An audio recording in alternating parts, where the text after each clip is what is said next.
নমস্কার বন্ধুরা, তোমরা দেখছো তোমাদের প্রিয় চ্যানেল অল ইন্ডিয়া র্যাঙ্কার্স। চলে এসেছি আজকে গ্রুপ সি গ্রুপটির জন্য স্পেশাল ক্লাস নিয়ে, এবং আজকের ক্লাসটি থাকছে অত্যন্ত গুরুত্বপূর্ণ এবং সেরা কোয়ালিটির ক্লাস থাকছে। আমরা কিন্তু এই ক্লাসটিতে অ্যানিমেশন ব্যবহার করার চেষ্টা করেছি, যতটা তোমাদের সুবিধা হয় ততটাই কিন্তু এই ক্লাসে তোমাদের দেওয়া হচ্ছে, এবং শেষ পর্যন্ত তোমরা দেখবে, কারণ প্রতিটি প্রশ্নের সাথে ডিটেলস সলিউশন প্রোভাইড করা হবে। আর আজকে থেকে ক্লাস নাম্বার 1 থাকছে, তার কারণ এখানে কিন্তু যে কোশ্চেনগুলো নিয়ে আলোচনা করা হবে সেগুলো এমসিকিউ, তার সাথে এক্সট্রা ডিটেলস নিয়ে কিন্তু আমরা আলোচনা করব। এবং অবশ্যই তোমাদের ক্লাসটি কিন্তু থাকছে নতুন সিলেবাস অনুসারে, অত্যন্ত কমন যোগ্য ক্লাস থাকছে। এই ক্লাসের যে সিরিজটি সেটা কিন্তু আলাদা করে প্লেলিস্ট করা হবে তোমাদের জন্য, এবং আজকের ক্লাস নাম্বার 1 থাকছে। অবশ্যই শেষ পর্যন্ত তোমরা দেখবে। টেলিগ্রাম চ্যানেলে সকলে যুক্ত হবে, টেলিগ্রামের লিঙ্ক ভিডিও ডেসক্রিপশন বক্সে তোমাদের দেওয়া থাকবে। তো চলো দেরি না করে আজকের ক্লাসের প্রথম প্রশ্ন থেকে শুরু করি। সকলে কিন্তু একটা লাইক করে দেবে, শেয়ার করে দেবে এবং সাবস্ক্রাইব করে রাখবে চ্যানেলটিকে। প্রথম প্রশ্ন রয়েছে আজকের, হরিপ্রসাদ চৌরাশিয়া যে জন্য বিখ্যাত, সেতার বাদক হিসাবে, বাঁশি, শারদ নাকি সন্তুর? তো আমাদের অপশান অনুসারে রাইট অ্যান্সার কোনটা হবে? অবশ্যই হরিপ্রসাদ চৌরাশিয়া, তিনি একজন বিখ্যাত বাঁশি বাদক। বাঁশি বাদক রূপে পরিচিত হরিপ্রসাদ চৌরাশিয়া। এবং আমাদের এর সাথে সাথে দেখতে হবে বিভিন্ন ইনস্ট্রুমেন্ট এবং তাদের সাথে যুক্ত ব্যক্তিগণ। ফার্স্টে রয়েছে আমাদের পণ্ডিত রবিশঙ্কর, ইনি একজন বিখ্যাত সেতার প্লেয়ার, সেতার বাদক রয়েছেন রবিশঙ্কর। পরবর্তী রয়েছে উস্তাদ বিসমিল্লাহ খান, ইনি একজন সানাইয়ের সাথে যুক্ত রয়েছেন, সানাই বাদক। পরবর্তী রয়েছে উস্তাদ জাকির হোসেন, ইনি একজন বিখ্যাত তবলা বাদক রয়েছেন, জাকির হোসেন। যে সমস্ত পয়েন্টের প্রশ্নগুলো নিয়ে আলোচনা করা হচ্ছে প্রতিটি কিন্তু এক্সামের জন্য ইম্পর্টেন্ট। পরবর্তী রয়েছে পণ্ডিত হরিপ্রসাদ চৌরাশিয়া, ইনি বাঁশির সাথে যুক্ত রয়েছেন। এবং পরবর্তী স্লাইডে রয়েছে ওস্তাদ আমজাদ আলী খান, তিনি সরোদের সাথে যুক্ত রয়েছেন, আমজাদ আলী খান, সরোদ। এছাড়া রয়েছেন শিবকুমার শর্মা, তিনি সন্তুরের সাথে যুক্ত রয়েছেন, পণ্ডিত শিবকুমার শর্মা। নেক্সট রয়েছে এল সুব্রমণ্যম, যিনি বেহালা বা ভায়োলিনের সাথে যুক্ত রয়েছেন। এবং সর্বশেষ রয়েছে পণ্ডিত কিষান মহারাজ, যিনি তবলা প্লেয়ার রয়েছেন, পণ্ডিত কিষান মহারাজ। আর এই সমস্ত নামগুলো পরীক্ষার জন্য ইম্পর্টেন্ট, কারণ এগুলো কোনো না কোনো পরীক্ষায় অলরেডি কিন্তু চলে এসেছে, এবং আবারও কিন্তু তোমাদের এখান থেকে প্রশ্ন আসবে।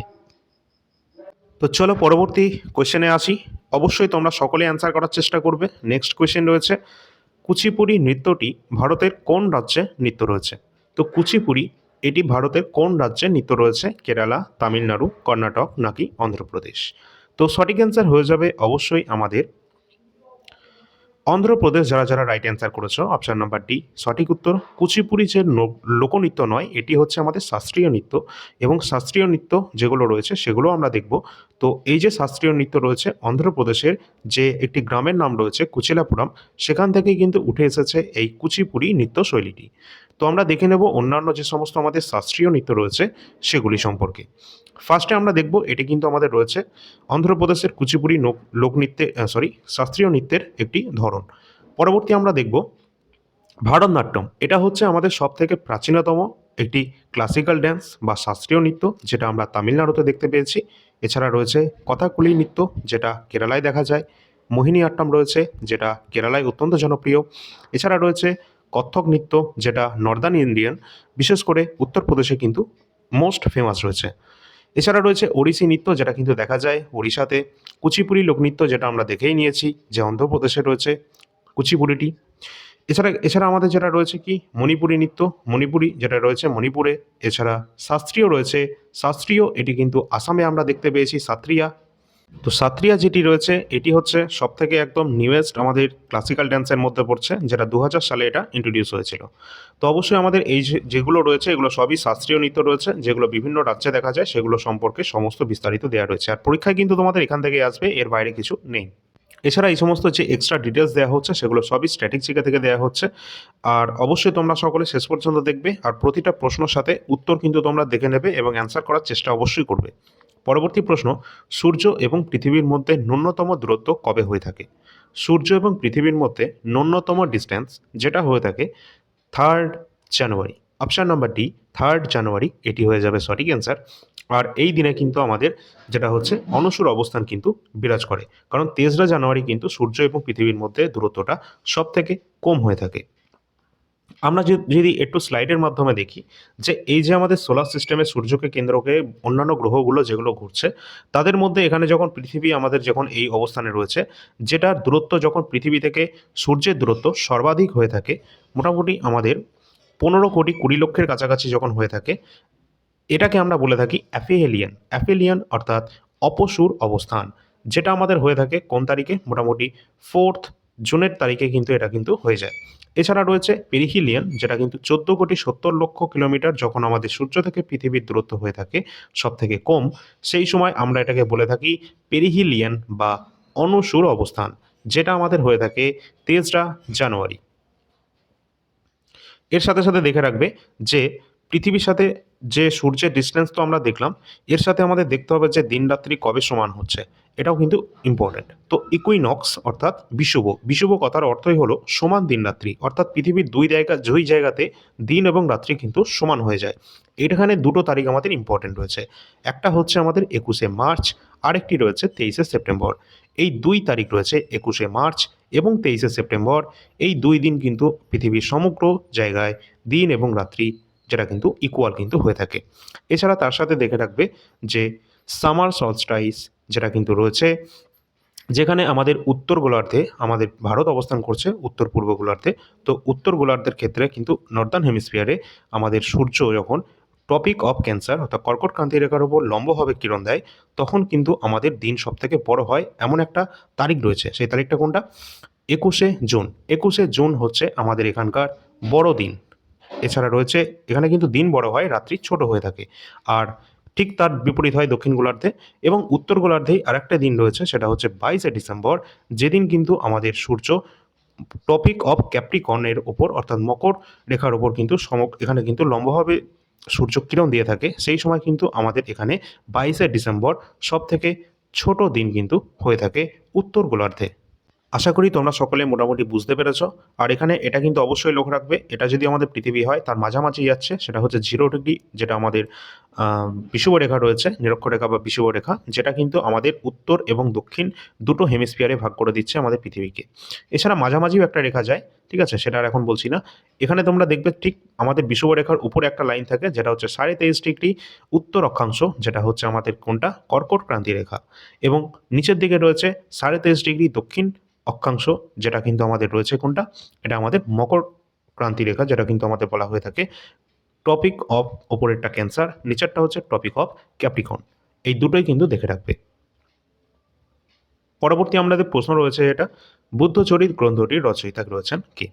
তো বুদ্ধচরিত এই গ্রন্থের রচয়িতা, আমাদের সঠিক অ্যান্সার হয়ে যাবে অপশান নাম্বার বি, অশ্বঘোষ। অশ্বঘোষ রয়েছেন বুদ্ধচরিতের রচয়িতা। এর সাথে দেখতে হবে আমাদের গুরুত্বপূর্ণ যে সমস্ত তথ্য। ফার্স্টে আমরা দেখব অর্থশাস্ত্র। অর্থশাস্ত্র বইটি রয়েছে কৌটিল্য, চাণক্য বা বিষ্ণুগুপ্তের লেখা। এছাড়া পরবর্তী রয়েছে ইন্ডিকা। ইন্ডিকা গ্রন্থটি মেগাস্তিনিসের লেখা রয়েছে। এবং তাছাড়া রয়েছে রাজতরঙ্গিনী। রাজতরঙ্গিনী যে গ্রন্থটি, এটি কিন্তু কলহনের লেখা রয়েছে, এবং এখান থেকে আমরা কাশ্মীরের ইতিহাস সম্পর্কে বিস্তারিত জানতে পারি। পরবর্তী রয়েছে আকবরনামা। আকবরনামা এটি আবুল ফজলের লেখা রয়েছে, এবং ডিসকভারি অফ ইন্ডিয়া এটি রয়েছেন আমাদের চাচা বা ভারতের প্রথম প্রধানমন্ত্রী জওহরলাল নেহরুর দ্বারা। পরবর্তী আমরা দেখে নেব কোশ্চেন। পরবর্তী 5 নম্বর প্রশ্ন, মৌলিক অধিকার থেকে সম্পত্তির অধিকারকে বিলুপ্ত করা হয়েছিল কত সালে? 1942-এ, 1978, 1976 নাকি 1951-তে? তো সঠিক অ্যান্সার হয়ে যাবে মৌলিক অধিকার থেকে সম্পত্তির অধিকারকে বিলুপ্ত করা হয়েছে সাল 1978-এ। অপশান নম্বর বি সঠিক অ্যান্সার হবে। এই সম্পর্কিত তোমরা দেখবে। আর এইটি কিন্তু আমাদের আগে কিন্তু যে মৌলিক অধিকার ছিল টোটাল 7টি ছিল, কিন্তু সম্পত্তির অধিকারকে কিন্তু এখান থেকে বাদ দেওয়া হয়েছে সাল 1978-এ। সাল 1978-এর 44 নম্বর অ্যামেন্ডমেন্ট অ্যাক্ট করা হয়েছিল, যার মাধ্যমে কিন্তু আমাদের এই সম্পত্তির অধিকারকে সরিয়ে রাখা হয়েছে। এটি আগে মৌলিক অধিকার ছিল, কিন্তু এখন বর্তমানে এটি লিগ্যাল রাইট রয়েছে, যেটা বর্তমানে রাখা রয়েছে 300A নাম্বার আর্টিকেলে। পরীক্ষার জন্য ইম্পর্টেন্ট রয়েছে, এটুকু অবশ্যই তোমাদের জেনে রাখতে হবে। তাহলে বর্তমানে আমাদের মৌলিক অধিকারের সংখ্যা কতগুলো রয়েছে? অবশ্যই 6টি কিন্তু বর্তমানে আমাদের মৌলিক অধিকার রয়েছে। আর মৌলিক অধিকারের রক্ষাকর্তা কে রয়েছে? অবশ্যই 32, যেটা হচ্ছে আমাদের সাংবিধানিক প্রতিবিধানের অধিকার, যেখানে দেওয়া রয়েছে। এখানে কিন্তু বলা হয়েছে যে যে কোনো ধরনের মৌলিক অধিকার যদি আমাদের কোনো রকমভাবে লঙ্ঘিত হয়, তাহলে আমরা ডাইরেক্ট সুপ্রিম কোর্টে যেতে পারি 32 নম্বর আর্টিকেলের মাধ্যমে। আর সুপ্রিম কোর্ট কিন্তু 32 নম্বর আর্টিকেলের মাধ্যমে রিটও জারি করে থাকে, আর 226 নম্বর আর্টিকেলের মাধ্যমে হাইকোর্ট কিন্তু রিট জারি করে। প্রতিটা কিন্তু এখান থেকে ইম্পর্টেন্ট প্রশ্ন, তোমাদের এখান থেকে প্রশ্ন অবশ্যই আসবে। ভালো লাগলে একটা লাইক এবং সাবস্ক্রাইব কিন্তু এখনই তোমরা করে দেবে, বেল আইকনটা প্রেস করে দেবে, ডান দিকে পেয়ে যাবে। পরবর্তী আমরা দেখব গুরুত্বপূর্ণ কোশ্চেন। পরবর্তী প্রশ্নে যাওয়ার আগে তোমাদের একটু বলে রাখি, আমাদের কাছে যে সমস্ত গুরুত্বপূর্ণ পিডিএফ রয়েছে, যার মধ্যে রয়েছে স্ট্যাটিক জিকে। এখান থেকে এমন কোনো পরীক্ষা নেই যেখান থেকে পরীক্ষায় প্রশ্ন আসেনি। তোমাদের এসএসসি বলো, রেল বলো, আমাদের রাজ্যের ডব্লিউবি, কেপি কনস্টেবল যেগুলো আমাদের সম্প্রতি হয়েছে, এছাড়া অন্যান্য যে সমস্ত আমাদের এক্সামগুলো রয়েছে, সমস্ত এক্সামে কিন্তু এখান থেকে প্রশ্ন অলরেডি চলে এসেছে। অবশ্যই তোমরা সমস্ত টপিকগুলোর নাম দেখে নিতে পারো। এই সমস্ত টপিক কিন্তু আমাদের এক্সামে যেগুলো আসে সেগুলো এখানে রাখা রয়েছে। আর এখানে কিন্তু বিভিন্ন তোমাদের যে গ্রুপ সি গ্রুপ ডির জন্য ইম্পর্টেন্ট খেলোয়াড়, খেলোয়াড়ের সংখ্যা, গুরুত্বপূর্ণ স্টেডিয়াম, খেলার সাথে যুক্ত ব্যক্তিগণ, তাদের সাথে যে সমস্ত স্পোর্টসের অ্যাওয়ার্ডগুলো দেওয়া হয়ে থাকে, সব কিছু মানে যা যা তোমাদের এক্সামের সিলেবাসে রয়েছে সবই কিন্তু এখানে মোটামুটি সব দেওয়া রয়েছে। সুতরাং তোমরা নিঃসন্দেহে কিন্তু এই পিডিএফটি নিতে পারো। এখানে কিন্তু টোটাল এখানে 126টি পেজের মধ্যে 120টার উপর টপিকের সংখ্যা রয়েছে স্ট্যাটিক জিকে থেকে। এটা শুধুমাত্র গ্রুপ সি গ্রুপটির জন্য নয়, তোমরা যে কোনো এক্সাম দাও না কেন, এসএসসি রেল, রাজ্যের যে কোনো exam, SSC GD constable, MTS এর এক্সাম, সমস্ত এক্সামে কিন্তু প্রশ্ন এখান থেকে থাকবে। সুতরাং নির্ভয়ে তোমরা কিন্তু অবশ্যই এই পিডিএফটি নিতে পারো। 170 টাকা কিন্তু এর প্রাইস রয়েছে। অবশ্যই তোমরা ডিসক্রিপশনে নাম্বার পাবে, সেই নাম্বারে হোয়াটসঅ্যাপের মাধ্যমে যোগাযোগ করবে। এই নাম্বারটি দেওয়া থাকবে। এছাড়া গ্রুপ সিডি এক্সামে কিন্তু ইতিহাস থেকে তোমাদের 2 থেকে 3 নাম্বার আসতে চলেছে। সুতরাং ইতিহাস থেকে যদি এই 3টে নাম্বার যদি তোমাদের একদম কনফার্ম করতে হয়, তার জন্য কিন্তু এই 80টা পেজের যে পিডিএফ আমরা দিচ্ছি, এটাকে কমপ্লিট তোমাদের 2 থেকে 3 বার, ম্যাক্সিমাম তোমরা যতবার পারবে এটা কিন্তু পড়তে হবে তোমাদের। কারণ এখানে এমন কোনো টপিকের কোয়েশ্চেন অ্যান্সার যেটা বাদ দেওয়া নেই, যেগুলো এখানে দেওয়া নেই। অবশ্যই প্রতিটা প্রশ্ন উত্তর যেগুলো ইম্পর্টেন্ট, যেগুলো পরীক্ষায় এসেছে এবং যেগুলো তোমাদের আসতে যাচ্ছে তোমাদের এক্সামে, সেই সমস্ত গুরুত্বপূর্ণ তথ্য এখানে কিন্তু দেওয়া রয়েছে। অবশ্যই তোমরা এটা দেখতে পারো। পুরো পিডিএফটা কিন্তু এখানে প্রাচীন ভারত, মধ্য ভারত, আধুনিক ভারত সম্পর্কিত ডিটেলস তথ্য দেওয়া রয়েছে এবং পরপর একদম ক্রোনোলজি অনুযায়ী সাজানো রয়েছে। এখানে ওয়ানসার টাইপের প্রশ্নোত্তরও দেওয়া রয়েছে শেষের দিকে, যেগুলো পড়ে গেলে ডাইরেক্ট প্রশ্ন এখান থেকে তোমরা কমনও পেয়ে যাবে। এছাড়া সামনে আমাদের এক্সাম রয়েছে এসএসসি জিডি কনস্টেবল এবং তার সাথে সাথে অন্যান্য এক্সাম। তো জিডি কনস্টেবলে তোমাদের কিন্তু ভালো মাত্রায় ভ্যাকেন্সি রয়েছে। অবশ্যই 2024 এবং 2025-এর যে প্রিভিয়াস ইয়ার জিকে কোশ্চেন, সেগুলো কিন্তু তোমরা অবশ্যই পড়ে যাবে। তোমাদের যদি পিডিএফ এর প্রয়োজন হয়, আমরা কিন্তু প্রোভাইড করছি। এখানে টোটাল কিন্তু এসএসসি জিডি 2025-এর প্রশ্নপত্র রয়েছে। এইভাবেই কিন্তু 2024-এরটাও রয়েছে শিফট ওয়াইজ। বাংলা ভাষায় রয়েছে, কোনো সমস্যা নেই, প্রিন্টও করতে পারবে। অবশ্যই তোমরা কিন্তু যোগাযোগ করতে পারো, 50 টাকা করে এই পিডিএফ কিন্তু রয়েছে। তোমরা অবশ্যই কিন্তু এই নাম্বারে যোগাযোগ করবে। এমন কোনো এক্সাম নেই যেখানে কারেন্ট অ্যাফেয়ার্স থেকে তোমাদের প্রশ্ন থাকে না। আর কারেন্ট অ্যাফেয়ার্স আমরা যা দিই সেখান থেকে ম্যাক্সিমামটাই কমন চলে আসে। সেটা রেল দেখতে পারো, এসএসসির এক্সাম দেখতে পারো, অন্যান্য এক্সাম। তো অবশ্যই তোমরা নির্ভয় নিতে পারো। আমাদের যে কোনো কারেন্ট অ্যাফেয়ার্সের মান্থলি কারেন্ট অ্যাফেয়ার্স আমাদের কাছে অ্যাভেলেবেল রয়েছে। তোমরা জানুয়ারি থেকে ডিসেম্বর মাস পর্যন্ত যে কোনো মাসে নিতে পারবে। 20 টাকা প্রতি মাস হিসাবে কিন্তু পেয়ে যাবে। এছাড়া যদি 2025-এর কমপ্লিট যদি তোমরা নিতে চাও, তাহলে সেক্ষেত্রে তোমরা কিন্তু পুরোটাই 200 টাকার মধ্যে কিন্তু পেয়ে যাবে, জানুয়ারি থেকে ডিসেম্বর। অবশ্যই তোমরা নিয়ে নেওয়ার চেষ্টা করবে। এছাড়া যে কোনো মাসের পার্টিকুলার যে কোনো মাসের প্রয়োজন হলে সেটাও তোমরা নিতে পারবে, কোনো সমস্যা নেই। এবং প্রতি মাসের কোয়েশ্চেন অ্যান্সার কিন্তু আমাদের 450-র কাছাকাছি রয়েছে এবং প্রতিটা প্রশ্ন কিন্তু ইম্পর্ট্যান্ট যেগুলো রয়েছে সেগুলো এখানে রাখা রয়েছে, যেগুলো তোমাদের সিবিটি 1, সিবিটি 2 বা প্রিলিমস, মেন্স, টিয়ার 1, টিয়ার 2 সবই কিন্তু কভার করে দেবে সেই সমস্ত এক্সামকে, যেগুলো এখানে তোমাদের রাখা রয়েছে। এছাড়া রেলওয়ে এক্সামে কিন্তু আমাদের সামনেই রয়েছে, এপ্রিল মাসের দিকে হতে যাচ্ছে এনটিপিসি। তো তার জন্য কিন্তু রেলওয়ে গ্র্যাজুয়েট লেভেলে 47টি শিফটের সমাধান এখানে পেয়ে যাবে, তাও আবার টপিক ওয়াইজ। এখানে কিন্তু প্রতিটি আলাদা আলাদা টপিক ওয়াইজ তোমাদের বাংলা ভাষা পেয়ে যাচ্ছ এনটিপিসির প্রিভিয়াস ইয়ার কোশ্চেনের সেট, যেগুলো কিন্তু সাবজেক্ট ওয়াইজ দেওয়া রয়েছে। 82টা পেজ রয়েছে, 82টা পেজের মধ্যে একদম কালারফুল প্রিন্টেবল ফরম্যাটে তোমরা পেয়ে যাচ্ছ এনটিপিসির প্রিভিয়াস ইয়ার কোশ্চেন পেপার। অবশ্যই তোমাদের যাদের যাদের প্রয়োজন ডিসক্রিপশন বক্সের নাম্বার দেওয়া আছে, যোগাযোগ করে নেবে। এছাড়া অন্যান্য যে সমস্ত পিডিএফ অ্যাভেলেবেল রয়েছে তার মধ্যে এগুলো সবই দেওয়া রয়েছে, তোমাদের প্রয়োজন মতো তোমরা নিয়ে নেবে। সেটা কারেন্ট অ্যাফেয়ার্স 2025 হোক বা হিস্ট্রি বা কমপ্লিট স্ট্র্যাটেজিক, এই তিনটে তো অবশ্যই গুরুত্বপূর্ণ। এই তিনটে সকলের কাছে অবশ্যই থাকা ইম্পর্টেন্ট। এছাড়া 2024-এর হয়তো সেরকম ইম্পর্টেন্ট নয়, যদিও তোমাদের প্রয়োজন হয়, এটা কিন্তু তোমরা মোটামুটি 50 টাকার মধ্যে এটা পেয়ে যাবে, ঠিক আছে। এছাড়া এনটিপিসি 2020-21-এর রয়েছে, 2025-এর রয়েছে, আরপিএফ এসআই রয়েছে, বায়োলজি রয়েছে এবং জিডি কনস্টেবল 2024-25 তো আছেই। তো অবশ্যই টেলিগ্রাম চ্যানেলে সকলে যুক্ত হবে, টেলিগ্রামের লিঙ্ক ভিডিও ডিসক্রিপশনে দেওয়া থাকবে। পরবর্তী কোয়েশ্চেন রয়েছে, জ্যাব এই কথাটি এটি কোন খেলার সাথে যুক্ত রয়েছে? অপশান 4টে দেওয়া রয়েছে, অ্যান্সার করার চেষ্টা করো। আর যাদের মনে হচ্ছে মাঝে অ্যাড আসছে, যাদের প্রয়োজন তারা দেখবে, যাদের প্রয়োজন নেই তারা স্কিপ করে দেবে। এখানে জ্যাব কথাটি রয়েছে যেটা কোন খেলার সাথে যুক্ত? অবশ্যই 4টে অপশানের মধ্যে সঠিক অ্যান্সার হয়ে যাবে বক্সিং। অপশান নম্বর বি, বক্সিংয়ের সাথে যুক্ত রয়েছে জ্যাব কথাটি। এই ধরনের বিভিন্ন খেলার বিভিন্ন গুরুত্বপূর্ণ টার্মগুলো আমাদের পরীক্ষায় আসে, সেগুলো আমাদের দেখতে হবে। তো চলো আমরা দেখে নিই ফার্স্টে ক্রিকেট। ক্রিকেটের সাথে বিভিন্ন যে গুরুত্বপূর্ণ টার্ম, যার মধ্যে রয়েছে এলবিডব্লিউ, বাউন্সার, গুগলি, টপ স্পিন, ওভারথ্রো, এগুলো সবই কিন্তু আমাদের রয়েছে ক্রিকেটের সাথে যুক্ত। পরবর্তী রয়েছে ফুটবল। ফুটবলের সাথে যুক্ত রয়েছে অফসাইড, ড্রিবল, পেনাল্টি কিক, এগুলো সব ফুটবলের সাথে যুক্ত রয়েছে। পরবর্তী রয়েছে ব্যাডমিন্টন। ব্যাডমিন্টনের সাথে যুক্ত রয়েছে smash, drop, net fault, double fault, এগুলো সবই রয়েছে ব্যাডমিন্টনের সাথে যুক্ত বিভিন্ন টার্ম। এছাড়া পরবর্তী রয়েছে হকি।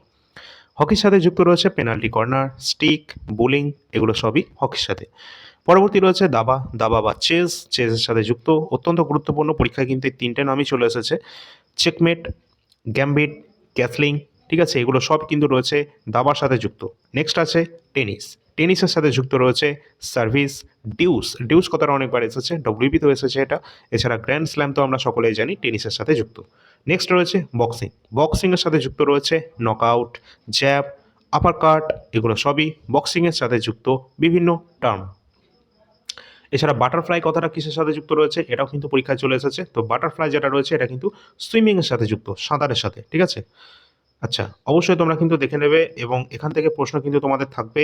আর এগুলো কিন্তু ম্যাক্সিমামটাই আমাদের স্ট্যাটিক জিকের যে পিডিএফ, সেখানে কিন্তু অলরেডি দেওয়া রয়েছে এগুলো। পরবর্তী প্রশ্ন রয়েছে, এটা অত্যন্ত ইম্পর্টেন্ট প্রশ্ন, কোন যন্ত্রের সাহায্যে রক্তচাপ পরিমাপ করা হয়? তো রক্তচাপ পরিমাপ করা হয়ে থাকে নিচের কোন যন্ত্রের মাধ্যমে? তো ব্যারোমিটার, থার্মোমিটার, হাইড্রোমিটার নাকি স্পিগমো ম্যানোমিটার? তো অবশ্যই স্পিগমো ম্যানোমিটার, অপশান নাম্বার ডি এর মাধ্যমে কিন্তু আমাদের রাইট অ্যান্সার হয়ে যাবে, যার মাধ্যমে রক্তের চাপ, রক্তের প্রেশার, ব্লাড প্রেশার, এটা কিন্তু আমরা পরিমাপ করে থাকি। এছাড়া রয়েছে পরবর্তীতে ব্যারোমিটার। ব্যারোমিটারের মাধ্যমে কী মাপা হয়? অবশ্যই আমাদের দেহের আমাদের বায়ুর যে চাপ রয়েছে সেটা কিন্তু ব্যারোমিটারের মাধ্যমে কিন্তু পরিমাপ করা হয়ে থাকে। পরবর্তী রয়েছে থার্মোমিটার। থার্মোমিটারের মাধ্যমে আমাদের দেহের যে উষ্ণতা বা তাপমাত্রাকে পরিমাপ করা হয়ে থাকে। নেক্সট রয়েছে হাইড্রোমিটার। হাইড্রোমিটারের মাধ্যমে কিন্তু আমরা তরলের যে আপেক্ষিক ঘনত্ব রয়েছে সেটাকে কিন্তু পরিমাপ করে থাকি। তো এই 3টের সাথে সাথে চারটেই কিন্তু তোমাদের এক্সামের জন্য ইম্পর্ট্যান্ট রয়েছে। অবশ্যই তোমরা দেখে রাখবে। আর এগুলো কিন্তু সবই স্ট্যাটিক জিকেতে আমরা দিয়ে দিয়েছি, কারণ এখান থেকে প্রশ্ন তোমাদের থাকবে, তোমাদের সিলেবাসেও এটা দেওয়া রয়েছে। পরবর্তী প্রশ্নে আসবো, শুক্র গ্রহ নিম্নের কোনটিতে পরিপূর্ণ রয়েছে? অর্থাৎ শুক্র গ্রহে এমন কি রয়েছে যার জন্য শুক্র গ্রহ হলো আমাদের সৌরজগতের সবথেকে বেশি উষ্ণতম গ্রহ? তো অবশ্যই এখানে কিন্তু যে গ্যাসটি রয়েছে সেটা হয়ে যাবে কার্বন ডাই অক্সাইড। প্রচণ্ড মাত্রায় এই CO2 বা কার্বন ডাই অক্সাইড থাকার কারণে সূর্য কিন্তু সবথেকে উষ্ণতম গ্রহ আমাদের সৌরজগতের মধ্যে। অবশ্যই এই শুক্র গ্রহ সম্পর্কে আমাদের আরও বিস্তারিত দেখতে হবে। আর শুক্র গ্রহ কিন্তু আমাদের পৃথিবীর যমজ গ্রহ নামেও কিন্তু পরিচিত, এটাও কিন্তু তোমরা দেখে রাখবে। তো চলো আমরা পুরো ডিটেলসটা একটু দেখে নিই। ডিটেলস দেখতে গেলে তোমাদের একটু টাইমও লাগতে পারে, অবশ্যই তোমরা সময় নিয়ে ভিডিওটা দেখবে, কারণ এখান থেকে তোমাদের পুরোটাই ক্লিয়ার হয়ে যাবে। ফার্স্টে আমরা দেখতে পাচ্ছি আমাদের সূর্যকে কেন্দ্র করে আমাদের গঠিত এই সৌরজগৎ। আর এই সৌরজগতের সমস্ত গ্রহ সূর্যকে কেন্দ্র করে তাদের নিজেদের উপবৃত্তাকার কক্ষপথে ঘুরতে থাকে। আমাদের সৌরজগতের যে প্রথম যে গ্রহ রয়েছে, যেটা সূর্যের দূরত্ব অনুসারে প্রথম গ্রহ হয়ে যাচ্ছে মার্কারি বা বুধ। এই বুধ গ্রহটি রয়েছে সূর্যের সবথেকে কাছের গ্রহ এবং সবথেকে ছোট গ্রহ। এবং বুধ কিন্তু তার পরিক্রমণের কাল মোটামুটি 88 দিনের মধ্যে কিন্তু এটা কিন্তু কমপ্লিট করে ফেলে, সবথেকে ফাস্টেস্ট। এছাড়া পরবর্তী যে গ্রহটি রয়েছে সূর্যের দূরত্ব অনুসারে সূর্য থেকে, সেটা কিন্তু রয়েছে কে? অবশ্যই আমাদের ভেনাস। ভেনাস যেটা আর্থের টুইন গ্রহ নামেও পরিচিত, অর্থাৎ পৃথিবীর যমজ গ্রহ নামে কিন্তু পরিচিত এই শুক্র গ্রহ। শুক্র গ্রহ কিন্তু আমাদের সৌরজগতের সবথেকে উষ্ণতম গ্রহ। এবং শুক্র গ্রহ থেকে আরেকটা জিনিস দেখে রাখবে, এটা কিন্তু আমাদের সৌরজগতের এমন একটি গ্রহ যে কিন্তু পূর্ব থেকে পশ্চিমের দিকে পাক খায়। সৌরজগতের সমস্ত গ্রহ পশ্চিম থেকে পূর্ব দিকে পাক খায়, কিন্তু ভেনাস এবং ইউরেনাস এই দুটো গ্রহ রয়েছে সৌরজগতে যারা কিন্তু পূর্ব থেকে পশ্চিমের দিকে ঘুরতে থাকে। পরবর্তী যেটা রয়েছে আমাদের নিজেদের পৃথিবী, আমাদের আর্থ, যেটা কিন্তু সৌরজগতের তৃতীয় গ্রহ রয়েছে সূর্য থেকে দূরত্ব অনুসারে। এবং এই পৃথিবীর কিন্তু একমাত্র একটি উপগ্রহ রয়েছে, সেটা হচ্ছে আমাদের চাঁদ বা মুন। পৃথিবী সেটা কিন্তু নীল রঙের দেখায় দূর থেকে, ওই জন্য এটাকে নীল গ্রহ নামেও কিন্তু পরিচিত আমাদের পৃথিবী। পরবর্তী রয়েছে মার্স বা মঙ্গল গ্রহ। এই মঙ্গল গ্রহ অনেকটা লাল রঙের দেখাচ্ছে, এই জন্য এটাকে কিন্তু আমাদের রেড প্ল্যানেট বলা হয়ে থাকে অবশ্যই। এখানে কিন্তু দেখবে যে এই মঙ্গল এবং পরবর্তী যে গ্রহ রয়েছে বৃহস্পতি, এই দুটোর মাঝখানে তোমরা এই ছোট ছোট ছোট ছোট পাথরের মতো টুকরো দেখতে পাচ্ছ। তাহলে কি এগুলো পাথর? হ্যাঁ, এগুলো কিন্তু একটা তোমাদের অ্যাস্ট্রয়েড। তো অনেকগুলো অ্যাস্ট্রয়েড যে বেল্ট সেটা কিন্তু অবস্থান করছে মঙ্গল এবং বৃহস্পতির মাঝখানে। আর তোমাদের নলেজের জন্য আরেকটা জিনিস তোমরা দেখে রাখবে, এই অ্যাস্ট্রয়েড বেল্টে অবস্থান করছে একটি নক্ষত্র, যেটা কিন্তু রয়েছে আমাদের কি একটা অবজেক্ট, যেটা হচ্ছে সেরেস। এই সেরেস কিন্তু অবস্থান করছে এই অ্যাস্ট্রয়েড বেল্টে। এই যে অ্যাস্ট্রয়েড বেল্ট, এটা কিন্তু আমাদের দুটো ভাগে বিভক্ত করে দিচ্ছে আমাদের সৌরজগতের এই 8টা গ্রহকে। একটা হচ্ছে ইনার প্ল্যানেট, একটা হচ্ছে আউটার প্ল্যানেট। এই 4টে গ্রহ রয়েছে, ফার্স্টের দিকে 4টে, এটা হচ্ছে ইনার প্ল্যানেট, এগুলোকে পার্থিব গ্রহ বলা হয়ে থাকে। এবং পরবর্তী যে 4টে গ্রহ রয়েছে এদেরকে বলা হয়ে থাকে আউটার প্ল্যানেট, বা এদেরকে বলা হয় গ্যাসীয় গ্রহ। কারণ এই সমস্ত যে গ্রহগুলো রয়েছে এদের ম্যাক্সিমামটাই গ্যাস দিয়ে কিন্তু এরা তৈরি রয়েছে। তো বৃহস্পতি সম্পর্কে আমরা যদি দেখি, বৃহস্পতি কিন্তু সবথেকে সৌরজগতের বৃহত্তম গ্রহ রয়েছে, এবং এর কিন্তু যে উপগ্রহ রয়েছে সেটা কিন্তু কি রয়েছে গ্যানেমিড। গ্যানেমিডও কিন্তু এমন একটি গ্রহ রয়েছে, সেটা কিন্তু সৌরজগতের বৃহত্তম উপগ্রহ। এছাড়া শনি, শনি কিন্তু রয়েছে স্যাটার্ন বা শনি। শনি কিন্তু অনেক সবথেকে বেশি কিন্তু সৌরজগতে যে গ্রহের স্যাটেলাইটের সংখ্যা রয়েছে সেটা হচ্ছে শনি গ্রহের কিন্তু সবথেকে বেশি সংখ্যক স্যাটেলাইট রয়েছে। শনি গ্রহের বলয়ও রয়েছে, সেটা তোমরা দেখতেই পাচ্ছ। পরবর্তী রয়েছে ইউরেনাস, এবং নেক্সট রয়েছে আমাদের নেপচুন। ঠিক আছে? তো সৌরজগতে কিন্তু এই ইউরেনাস গ্রহটি কিন্তু সেম শুক্রের মতো, এর কিন্তু পূর্ব থেকে পশ্চিমে দিকে ঘোরার যে লক্ষণ সেটা কিন্তু আমরা দেখতে পাই। তো এই সম্পর্কিত তোমরা তথ্যগুলো একটু দেখে রাখবে। আরও যদি তথ্য তোমরা জানতে চাও তাহলে অলরেডি কিন্তু আমরা আমাদের যে সৌরজগৎ সম্পর্কিত ডিটেলস তথ্য প্রোভাইড করেছি আমাদের চ্যানেলে, সেটা দেখতে পারো। এছাড়া কিন্তু এর শেষের দিকে তোমরা আরেকটা তোমরা বলয় দেখতে পাচ্ছ, ঠিক যেমনটা আমরা এখানে দেখতে পেয়েছি, রিংয়ের মতো, তাই না? তো এটাকে কিন্তু বলা হচ্ছে কি, শেষের দিকে যেটা রয়েছে সেটা হচ্ছে কুইপার বেল্ট। ফার্স্টেরটা হচ্ছে অ্যাস্ট্রয়েড বেল্ট, যেখানে সিরিজ রয়েছে, এবং পরবর্তী রয়েছে কুইপার বেল্ট। আর কুইপার বেল্ট সম্পর্কে তোমরা দেখবে যে এই কুইপার বেল্টের পরে কিন্তু অবস্থান করছে এখানে কিন্তু কিছু ছোট ছোট অবজেক্ট বা গ্রহ রয়েছে, যেমন প্লুটো। প্লুটোকে আমরা আগে গ্রহ হিসাবে জানতাম, কিন্তু 2006 সালে এটাকে কিন্তু ইন্টারন্যাশনাল অ্যাস্ট্রোনমিক্যাল ইউনিয়ন তারা কিন্তু 2006-তে প্লুটোকে বামন গ্রহতে ফেলে দিয়েছে। ঠিক আছে? তো অবশ্যই প্লুটো রয়েছে এখানে, হাউমিয়া রয়েছে, মেকমেক রয়েছে, এরা কিন্তু সবই অবস্থান করছে এই কুইপার বেল্টে। অবশ্যই তোমরা কিন্তু দেখে নেবে। তো চলো পরবর্তী আমরা প্রশ্নে আসি। আচ্ছা, এবার আমরা দেখব যে সৌরজগতের যে শুক্র সম্পর্কিত আমরা প্রশ্নের উত্তর দেখলাম, তবে শুক্র সম্পর্কিত গুরুত্বপূর্ণ তথ্যটাও আমরা দেখে নেব। ফার্স্টে দেখব যে পৃথিবীর যমজ গ্রহ বলা হয়ে থাকে এই শুক্র গ্রহকে। সৌরজগতের উষ্ণতম গ্রহ বলা হয় শুক্রকে। এছাড়া শুকতারা, সন্ধ্যা তারা, ইভিনিং স্টার, মর্নিং স্টার দুটোই হচ্ছে আমাদের এই শুক্র গ্রহ। ঘূর্ণনের দিক অবশ্যই আমরা দেখেছি যে শুক্র গ্রহ এবং ইউরেনাস দুটোই পূর্ব থেকে পশ্চিমের দিকে ঘুরতে থাকে। শুক্রের উপগ্রহের সংখ্যা কত রয়েছে? একটিও কিন্তু এখনো পর্যন্ত আবিষ্কৃত হয়নি।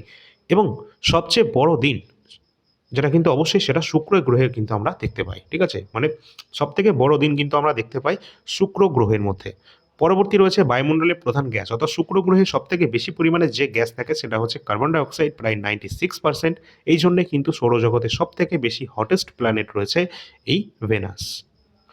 ভালো লাগলে একটা লাইক কিন্তু অবশ্যই করে দেবে। পরবর্তী প্রশ্নে চলে আসি। শুঙ্গ বংশের শেষ শাসক কে ছিলেন? তো শুঙ্গ বংশ যার শেষ শাসক কে ছিলেন, অবশ্যই রাইট অ্যান্সার কোনটা হয়ে যাবে? অপশান নাম্বার এ, দেবভূতি রয়েছেন, তিনি কিন্তু শুঙ্গ বংশের শেষ শাসক ছিলেন। এবার আমাদের দেখতে হবে শুঙ্গ বংশ সম্পর্কিত ডিটেলস তথ্য। ফার্স্টে দেখব শুঙ্গ বংশের প্রতিষ্ঠাতা কে ছিলেন, অবশ্যই পুষ্যমিত্র শুঙ্গ, যিনি কিন্তু শুঙ্গ বংশের প্রতিষ্ঠা করেছিলেন। এদের রাজধানী কোথায় ছিল? অবশ্যই পাটলিপুত্রে ছিল। পরবর্তীকালে এরা আবার বিদিশাতে তাদের রাজধানীকে স্থানান্তর করেছিল। শ্রেষ্ঠ শাসক কে ছিল এই শুঙ্গ বংশের? অবশ্যই পুষ্যমিত্র শুঙ্গ ছিলেন শুঙ্গ বংশের শ্রেষ্ঠ শাসক। এছাড়া শেষ সম্রাট কে ছিলেন? এই বংশের শেষ সম্রাট ছিলেন দেবভূতি। এটাও কিন্তু পরীক্ষায় অনেকবার চলে এসেছে। এছাড়া আমরা কিন্তু এই যে সমস্ত ডিটেলস তথ্য প্রোভাইড করছি, এইভাবে কিন্তু আমাদের স্ট্র্যাটেজিকের যে বইটা দিয়েছি সেখানে কিন্তু ইতিহাসের গুরুত্বপূর্ণ যে বংশগুলো রয়েছে, যেমন হর্যঙ্ক বংশ, শিশুনাগ বংশ, আমাদের পাল বংশ, সেন বংশ, বা অন্যান্য আমাদের যে সমস্ত বংশগুলো রয়েছে সেগুলো বংশে, সেই সমস্ত বংশের প্রতিষ্ঠাতা, সর্বশ্রেষ্ঠ সম্রাট এবং শেষ সম্রাট, এবং তাদের যে গুরুত্বপূর্ণ যে তোমাদের বলে না যেগুলো যে উপাধিগুলো নিয়েছে সেগুলো কিন্তু দেওয়া রয়েছে। অবশ্যই তোমরা কিন্তু স্ট্যাটিস্টিকের বইটা কিন্তু অবশ্যই তোমরা সকলে নিয়ে রাখার চেষ্টা করবে। গ্রুপ সি পরীক্ষার আগে কিন্তু অবশ্যই বারবার রিভিশন করবে, কারণ এখান থেকে প্রশ্ন থাকবে। পরবর্তী আমাদের প্রশ্ন রয়েছে, নিচে কোন দেশটি ওপেক এর সদস্য নয়? ওপেক অর্থাৎ organization of petroleum exporting countries এর সদস্য নয় কোনটি? ব্রাজিল, আলজেরিয়া, নাইজেরিয়া নাকি অ্যাঙ্গোলা? তো অবশ্যই রাইট অ্যান্সার হয়ে যাবে এখানে ব্রাজিল, কিন্তু এখানে এর সদস্য কিন্তু নয়। অপশান নাম্বার এ সঠিক অ্যান্সার হয়ে যাবে এক্ষেত্রে আমাদের। আর এখান থেকে তোমরা কিন্তু একটু দেখে রাখবে, আমাদের এই ওপেক যেটা রয়েছে, organization of petroleum exporting countries, অর্থাৎ পেট্রোলিয়ামকে এক্সপোর্ট করার যে সমস্ত কান্ট্রি রয়েছে, যেটা প্রতিষ্ঠিত হয়েছিল সেপ্টেম্বর 1960-এ। সেপ্টেম্বর 1960-এ বাগদাদ, ইরাকে কিন্তু এটি প্রতিষ্ঠিত হয়েছে। এবং এখানে কিন্তু এটাও তোমাদের লক্ষ্য রাখতে হবে, এর হেডকোয়ার্টার কোথায় রয়েছে? ভিয়েনা, অস্ট্রিয়াতে কিন্তু রয়েছে এর হেডকোয়ার্টার। এটা বাগদাদের ইরাকে প্রতিষ্ঠিত হয়েছে এবং ভিয়েনাতে অস্ট্রিয়ায় যেটা অবস্থান করছে, এখানে কিন্তু এর হেডকোয়ার্টার অবস্থান করছে। এর কতগুলো মেম্বার রয়েছে, কী কী মেম্বার রয়েছে, এগুলো কিন্তু আমাদের একটু দেখে রাখতে হবে, কারণ এখান থেকে প্রশ্ন তোমাদের অবশ্যই থাকবে। ফার্স্টে তোমরা একটু দেখে রাখবে যে এর কিন্তু যে সমস্ত মেম্বার রয়েছে তাদের ফার্স্টে আমরা এখান থেকেই দেখি অ্যাঙ্গোলা।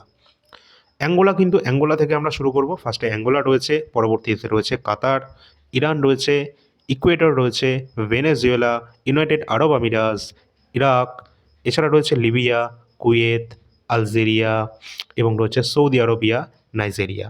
টোটাল এখানে 12টি কিন্তু ওই ওপেকের সদস্য মেম্বার কিন্তু রয়েছে, মেম্বারের সংখ্যা। ওপেক এর ফুল ফর্মটা দেখে রাখবে, organization of petroleum exporting countries. অবশ্যই কিন্তু তোমাদের এখান থেকে প্রশ্ন থাকবে। তোমরা সকলে একটা লাইক কিন্তু অবশ্যই করে দেবে, ঠিক আছে, ভালো লাগলে। পরবর্তী প্রশ্ন রয়েছে, ভারতের বৃহত্তম ন্যাশনাল পার্ক কোনটি? ভারতের বৃহত্তম ন্যাশনাল পার্কের নাম কি? অবশ্যই রাইট অ্যান্সার হয়ে যাবে জিম করবেট ন্যাশনাল পার্ক, যেটা ভারতের উত্তরাখণ্ড রাজ্যে অবস্থান করছে। এটি হচ্ছে ভারতের বৃহত্তম ন্যাশনাল পার্ক। এখান থেকে প্রশ্ন অবশ্যই আসে। এবং এর সাথে সাথে দেখবে হেমিস ন্যাশনাল পার্ক, এটা কোথায় অবস্থান করছে? ভারতের লাদাখে অবস্থান করছে হেমিস ন্যাশনাল পার্ক। পরবর্তী রয়েছে বন্দিপুর ন্যাশনাল পার্ক, যেটা অবস্থান করছে ভারতের কোথায়? কর্ণাটক রাজ্যে। ভারতের কর্ণাটক রাজ্যে অবস্থান করছে এই আমাদের বন্দিপুর ন্যাশনাল পার্ক, যেটা ভারতের কর্ণাটক রাজ্যে অবস্থান করছে। পরবর্তী রয়েছে সুন্দরবন ন্যাশনাল পার্ক, এটা তো আমরা সকলেই জানি আমাদের পশ্চিমবঙ্গে অবস্থান করছে এই সুন্দরবন ন্যাশনাল পার্ক। অবশ্যই এখান থেকে তোমাদের দেখে রাখতে হবে প্রতিটা ইম্পর্টেন্ট তথ্য। এর সাথে সাথে তোমরা একটু দেখে নেবে যে আমাদের জিম করবেট যে ন্যাশনাল পার্ক, এটা ভারতের কোথায় অবস্থান করছে? উত্তরাখণ্ডে। এটা কত সালে প্রতিষ্ঠিত হয়েছিল? 1936 সালে প্রতিষ্ঠিত হয়েছে এই জিম করবেট ন্যাশনাল পার্ক। আর এখান থেকেই কিন্তু শুরু হয়েছে প্রজেক্ট টাইগার। প্রজেক্ট যে টাইগার, এটা লঞ্চ করা হয়েছে জিম করবেট ন্যাশনাল পার্ক থেকে। কত সালে এটা এটা ফরমেশন হয়েছে? অবশ্যই 1973 সাল থেকে এই প্রজেক্ট টাইগারের যে কনসেপ্ট, এটা কিন্তু আমরা পেয়েছি, ঠিক আছে, এটা লঞ্চ করা হয়েছে। চলো পরবর্তী প্রশ্নে আসি। অবশ্যই জিম করবেট ন্যাশনাল পার্ক, যেখান থেকে তোমরা দেখতে পাচ্ছ প্রজেক্ট টাইগার 1973-এ। পরবর্তী প্রশ্ন রয়েছে, কাথিয়াওয়াড় যে উপদ্বীপ রয়েছে, এটা ভারতের কোন রাজ্যে অবস্থান করছে? তো কাথিয়াওয়াড় উপদ্বীপ যেটা অবস্থান করছে ভারতের কোন জায়গায়? অবশ্যই সঠিক অ্যান্সার হয়ে যাবে গুজরাটে অবস্থান করছে কাথিয়াওয়াড় উপদ্বীপ। তো ভারতের যে সমস্ত উপদ্বীপীয় অঞ্চলগুলো রয়েছে সেগুলোকেও তোমাদেরকে দেখে নিতে হবে। এই যে আমাদের যেটা দেখতে পাচ্ছ, এগুলো হচ্ছে উপদ্বীপ, অর্থাৎ আমাদের তোমাদের কি বলা হয় এটাকে? কোস্ট লাইন, ঠিক আছে। তো ইন্ডিয়ার যে কোস্ট লাইন রয়েছে সেই সম্পর্কিত বিভিন্ন উপকূল রেখা, বিভিন্ন অঞ্চলে বিভিন্ন নাম রয়েছে, সেটাকে আমাদের দেখতে হবে। তো বিভিন্ন স্থানের ভিত্তিতে আমাদের উপকূল রেখাগুলোকে আমরা একটু দেখে নেব।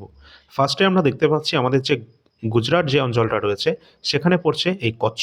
গুজরাটের কচ্ছ জেলায় যে কচ্ছ উপকূল রেখা পড়ছে, এছাড়া রয়েছে কাথিয়াওয়াড় যে উপকূল রয়েছে এখানে, এই দুটোই কিন্তু পড়ছে গুজরাটে, ঠিক আছে।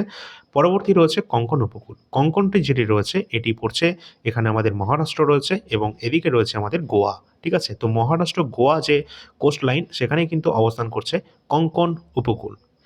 এছাড়া তার নিচে রয়েছে আমাদের কি?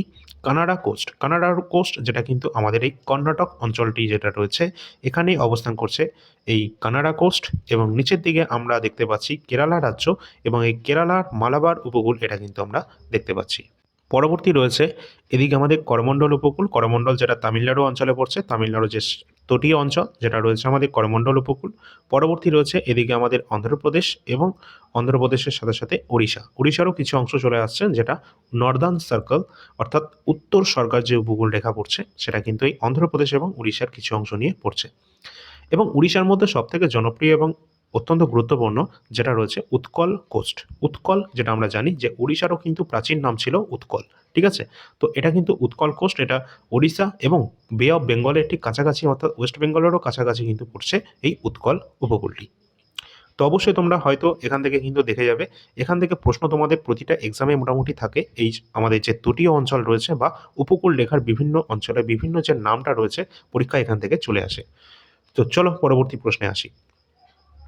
অর্থনীতিতে নোবেল জয়ী প্রথম ভারতীয় কে ছিলেন? তো অর্থনীতিতে নোবেল জয়ী প্রথম ভারতীয় ছিলেন কে? সঠিক অ্যান্সার হয়ে যাবে option number A, Amartya Sen. Amartya Sen তিনি কিন্তু অর্থনীতিতে নোবেল জয়ী প্রথম ভারতীয় ছিলেন, যার পিকচার তোমরা এখানে কিন্তু দেখতে পাচ্ছ অমর্ত্য সেনের। পরবর্তী কোশ্চেন রয়েছে উইংস অফ ফায়ার, এটি কার আত্মজীবনী রয়েছে? তো উইংস অফ ফায়ার এটি রয়েছে APJ আব্দুল কালামের অটোবায়োগ্রাফি উইংস অফ ফায়ার। তো এখানে কিন্তু তোমরা দেখে রাখবে অত্যন্ত গুরুত্বপূর্ণ আরও কিছু গুরুত্বপূর্ণ তথ্য যেগুলো কিন্তু আমাদের এক্সামে আসে, বা APJ আব্দুল কালাম সম্পর্কে বিভিন্ন গুরুত্বপূর্ণ আরও বই যেগুলো রয়েছে। কি কি? উইংস অফ ফায়ার তো রয়েছে, তার সাথে ইন্ডিয়া 2020, এছাড়া রয়েছে ইগনাইটেড মাইন্ডস এবং টার্নিং পয়েন্টস। এই সমস্তগুলো কিন্তু ইম্পর্টেন্ট রয়েছে APJ আব্দুল কালাম সম্পর্কিত। অবশ্যই লাইক করে দেবে তোমরা সকলে এবং সাবস্ক্রাইব করে রাখবে। আগের ক্লাসগুলো দেখে না থাকলে অবশ্যই দেখে রাখবে, কারণ এই ধরনের ইনফরমেশন এবং ইনফরমেটিভ ক্লাস তোমরা কিন্তু কোথাও ফ্রিতে কিন্তু কোথাও পাবে না, এটা আমি বলতে পারি, ঠিক আছে? তো যাই হোক, চলো পরবর্তী কোশ্চেন দেখি। দক্ষিণ আমেরিকার বৃহত্তম দেশ কোনটি? তো দক্ষিণ আমেরিকার মধ্যে বৃহত্তম দেশ হয়ে যাবে আমাদের ব্রাজিল। অপশন নম্বর এ, ব্রাজিল হচ্ছে দক্ষিণ আমেরিকার বৃহত্তম দেশ। ব্রাজিলে এরা কিন্তু আমরা দেখব ব্রাজিল সম্পর্কিত আরও তথ্য। তোমরা দেখতে পাচ্ছ ব্রাজিল হচ্ছে সবথেকে বড় এরিয়া নিয়ে রয়েছে এই দক্ষিণ আমেরিকার মধ্যে, তাই না? তো দক্ষিণ আমেরিকার ম্যাপটাও দেখতে পাচ্ছ, তার মধ্যে ব্রাজিলের অবস্থানটা অবশ্যই দেখবে। তো ব্রাজিল যেটা রাজধানী রয়েছে ব্রাসিলিয়া। কি রয়েছে? ব্রাসিলিয়া। এছাড়া এর বৃহত্তম শহর রয়েছে কোনটা? ব্রাজিলের সাও পাওলো। এটি কিন্তু ব্রাজিলের সবথেকে বৃহত্তম শহর রয়েছে সাও পাওলো, অবশ্যই, যেটা কিন্তু এনটিপিসিতে অলরেডি চলে এসেছে এই কোশ্চেনটি। ব্রাজিলের মুদ্রা বা কারেন্সির নাম রয়েছে ব্রাজিলিয়ান রিয়াল। কি রয়েছে? রিয়াল হচ্ছে ব্রাজিলের কারেন্সি। পরবর্তী রয়েছে বিশ্বের পঞ্চম বৃহত্তম দেশ হচ্ছে এই ব্রাজিল।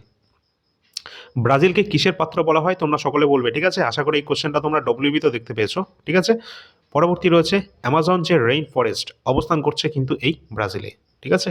তো অ্যামাজন রেইন ফরেস্ট যেটা অবস্থান করছে এই ব্রাজিল। অবশ্যই তোমাদের কেন বলছি যে এখান থেকে প্রশ্ন তোমাদের এই সিরিজটা করার পর আর কোনো প্রশ্ন তোমাদের আটকাবে না, তার কারণ যেমন এই প্রশ্নটা নিয়ে আলোচনা করলাম ব্রাজিল, দক্ষিণ আমেরিকার বৃহত্তম দেশ ব্রাজিল, এই সম্পর্কিত যা যা নিয়ে আলোচনা করেছি সবগুলো পরীক্ষায় চলে এসেছে, যা যা দেওয়া হয়েছে। তো এর বাইরে তো আর কিছু আসবে না তো গ্যারেন্টি, এবং যদিও কিছু আসে সেটা কিন্তু কেউই পারবে না। আর তোমাদের বলে রাখি, এর বাইরে কোনো প্রশ্ন তোমাদের গ্রুপ সি গ্রুপ ডিতে অন্তত জিজ্ঞাসা করা হবে না। পরবর্তী কোশ্চেনে আসি। নেক্সট আছে নিম্নের কোনটি ইন্দোনেশিয়ার রাজধানী? তো রাজধানী থেকে অবশ্যই তোমাদের দেখে রাখতে হবে ক্যাপিটাল কারেন্সি। তো এখানে ইন্দোনেশিয়ার যে রাজধানী অবশ্যই হয়ে যাবে জাকার্তা। অপশন নম্বরে জাকার্তা হয়ে যাবে ইন্দোনেশিয়ার রাজধানী। এর সাথে সাথে আমরা দেখব বিভিন্ন গুরুত্বপূর্ণ দেশ এবং তাদের রাজধানী শহর। ফার্স্টে রয়েছে রাশিয়া। রাশিয়ার রাজধানীর নাম হচ্ছে মস্কো। নেক্সট যুক্তরাজ্য। যুক্তরাজ্যের যে রাজধানী রয়েছে লন্ডন। ফ্রান্সের রাজধানী প্যারিস। জাপানের রাজধানী টোকিও। জার্মানির রাজধানী রয়েছে বার্লিন। সৌদি আরবিয়ার যে রাজধানী সেটা হচ্ছে রিয়াদ। নেক্সট কানাডার রাজধানী রয়েছে অটোয়া। এই সমস্ত তোমরা দেখে রাখবে ক্যাপিটাল সিটি বিভিন্ন গুরুত্বপূর্ণ দেশের। পরবর্তী কোশ্চেন রয়েছে টাটা IPL 2025-এর শিরোপা কোন দল জিতে নিয়েছে? তো টাটা IPL এর শিরোপা জিতে নিয়েছে 2025-এ কোন টিম? সঠিক অ্যান্সার হয়ে যাবে royal Challengers Bengaluru. Option number D RCB কিন্তু এইবার টাটা IPL 2025 এটি কিন্তু জিতে নিয়েছে। এটা কিন্তু তোমাদের স্পোর্টস কারেন্ট অ্যাফেয়ার্সের মধ্যে পড়ছে, যেটা তোমাদের সিলেবাসে রয়েছে। আর কারেন্ট অ্যাফেয়ার্স আমরা যা দিয়েছি ওর মধ্যে থেকে তোমাদের সব কিছু চলে আসবে। তো এখানে তোমরা দেখে নিচ্ছ যে চ্যাম্পিয়ন হয়েছে টাটা IPL এর অবশ্যই RCB এইবার 2025-এর। অবশ্যই তার জন্য একটা লাইক করে দেবে। নেক্সট আমরা দেখে নেব এখান থেকে গুরুত্বপূর্ণ তথ্য। এই যে রয়্যাল চ্যালেঞ্জার্স বেঙ্গালুরু পাঞ্জাব কিংসকে 6 রানে পরাজিত করে প্রথমবার টাটা আইপিএলের শিরোপা জিতে নিয়েছে। অধিনায়ক কে ছিল, অর্থাৎ ক্যাপ্টেন ছিল বিজয়ী দলের রজত পাটিদার, এবং রানার্স আপ হয়েছে পাঞ্জাব কিংস, যার অধিনায়ক ছিল শ্রেয়স আয়ার। অবশ্যই তোমরা দেখে রাখবে এই সমস্ত ইনফরমেশন যেগুলো তোমাদের পরীক্ষার জন্য ইম্পর্টেন্ট। নেক্সট আমরা দেখব 2025-এর টাটা আইপিএলের যে সংস্করণ ছিল সেটা হচ্ছে 18তম এডিশন। নেক্সট টাটা আইপিএলের যে স্পন্সর করেছে কে, টাটা, তার জন্য আমরা এটাকে টাটা আইপিএলও বলছি। এছাড়া এটাও দেখবে বিজয়ী দলকে পুরস্কার মূল্য হিসাবে 220 কোটি টাকা দেওয়া হয়েছে, এবং যারা রানার্স আপ হয়েছে তাদেরকেও দেওয়া হয়েছে 213.5 কোটি টাকা। এছাড়া অরেঞ্জ ক্যাপ বিজয়ী রয়েছেন কে, সাই সুদর্শন, যিনি গুজরাট টাইটান্স থেকে বিলং করছেন। সর্বাধিক তিনি রান করেছেন, এবং যে সব থেকে বেশি রান করে থাকে তাকেই কিন্তু এখানে অরেঞ্জ ক্যাপ কিন্তু প্রোভাইড করা হয়। 759 কিন্তু সর্বাধিক রান কিন্তু ছিল এই সাই সুদর্শনের। নেক্সট রয়েছে পার্পেল ক্যাপ, যেটা কিন্তু পেয়েছেন প্রসিদ্ধ কৃষ্ণান। তিনি গুজরাট টাইটান্স থেকে বিলং করছেন, এবং তিনি সব থেকে বেশি উইকেট নিয়েছেন 25টি। এই 25টি তিনি উইকেট নেওয়ার জন্য তাকে পার্পেল ক্যাপ কিন্তু দেয়া হয়েছে। পরবর্তী প্রশ্ন দেখব, নিচের কোনটি কম্পিউটারের উপাদান নয়? 4টে অপশান দেওয়া রয়েছে, মেমোরি, এএলইউ, কাগজ নাকি সিপিইউ। এএলইউ এর ফুল ফর্মটা তোমরা দেখে রাখবে, অ্যারিথমেটিক লজিক্যাল ইউনিট। এছাড়া রয়েছে সিপিইউ, যেটাকে কম্পিউটারের ব্রেন বলা হয়ে থাকে, যেটা হচ্ছে সেন্ট্রাল প্রসেসিং ইউনিট। পরীক্ষায় কিন্তু তোমাদের ফুল ফর্ম চলে আসে। তো এখানে আমাদের রাইট অ্যান্সার অবশ্যই হয়ে যাবে মেমোরি, এএলইউ, সিপিইউ, এগুলো সবই কম্পিউটারের অংশ, কিন্তু কাগজ কিন্তু কোনো রকমভাবে এর সাথে যুক্ত নয়। এর সাথে আমরা দেখব বিভিন্ন গুরুত্বপূর্ণ আমাদের ফুল ফর্ম যেগুলো পরীক্ষায় চলে আসে। ফার্স্টে রয়েছে CPU, central processing unit. Next রয়েছে র্যাম, র্যান্ডম অ্যাক্সেস মেমোরি এর ফুল ফর্ম। এছাড়া রয়েছে রম, রম অর্থাৎ রিড অনলি মেমোরি। নেক্সট রয়েছে ইউআরএল, ইউআরএল অর্থাৎ ইউনিফর্ম রিসোর্স লোকেটর এর ফুল ফর্ম। ডব্লিউডব্লিউডব্লিউ এর ফুল ফর্ম হয়ে যাবে ওয়ার্ল্ড ওয়াইড ওয়েব। অবশ্যই এই সমস্তগুলো তোমরা একটু দেখে রাখবে, পরীক্ষায় কিন্তু তোমাদের এর মধ্যে থেকেই চলে আসবে। পরবর্তী আমরা প্রশ্ন দেখব, আর এই সমস্ত তথ্য আমাদের স্ট্যাটিক জিকে তো আমরা দিয়েই রেখেছি, বারবার তোমাদের বলবো না। অবশ্যই যাদের প্রয়োজন বিশেষভাবে তারা কিন্তু তোমরা নিয়ে নেওয়ার চেষ্টা করবে। নেক্সট কোশ্চেন রয়েছে, বাষ্পীয় ইঞ্জিন এটি কে আবিষ্কার করেছেন? তো বাষ্পীয় ইঞ্জিন আবিষ্কার করেছিলেন কে? সঠিক অ্যান্সার হয়ে যাবে জেমস ওয়াট, তিনি বাষ্পীয় ইঞ্জিন আবিষ্কার করেন। এর সাথে তোমরা দেখবে যে বিভিন্ন আবিষ্কারকের নাম তোমাদের সিলেবাসে রয়েছে, সেই মতো আমরা দেখে নেব। টেলিফোনের আবিষ্কার করেছেন কে? আলেকজান্ডার গ্রাহাম বেল, তিনি টেলিফোন আবিষ্কার করেছেন। পেনিসিলিন আবিষ্কার করেছেন আলেকজান্ডার ফ্লেমিং। বিমান আবিষ্কার করেছেন দুই ভাই, অলিভিল রাইট, উইলভার রাইট বা রাইট ভ্রাতৃদ্বয়। পরবর্তী রয়েছে টেলিভিশন, আবিষ্কার করেছেন কে? জন লগি বেয়ার্ড।